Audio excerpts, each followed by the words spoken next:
This story starts simply enough. Memorial Day, I don't remember what year specifically, my grandmother had decided to put lights on our family grave plot.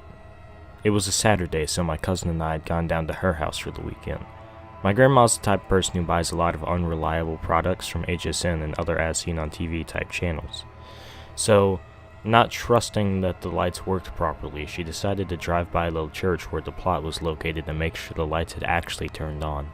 Now, to understand how truly terrifying this situation will become, you need to understand some things. My grandmother's church had been robbed a week before this incident occurred. The robbers had broken in when the church was unoccupied and taken a flat-screen TV and an entire safe. That's right, they took an entire safe full of money. Not just the money, the entire safe. I digress, but you get the point. It was unsettling enough being alone out there at 8:30 p.m. Well, we drove by the church to check the lights, but what I saw was something much more unsettling. It was a man, I'd say about 60 years old, dressed in a winter coat and a winter hat, just lying on his back on the church steps with his eyes closed, completely motionless. I alerted my grandmother, but she didn't believe me at first. I had to tell her 3 more times that someone was on those steps before she looked back. The sheer look of absolute horror on her face was enough to tell me that something was seriously wrong. She immediately pulled into a driveway across from the church and called the police.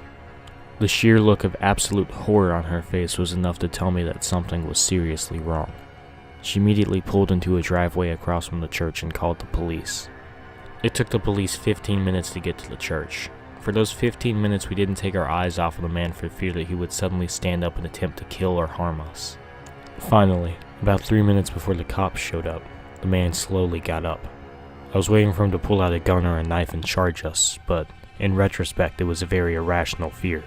But I was a kid. I wasn't thinking cognitively enough to realize that we had no reason to believe that the man would hurt us in any way. And as if to signify the irrationality of my fear, the man smiled and waved at us friendly. Which is why I feel so bad about what happened next.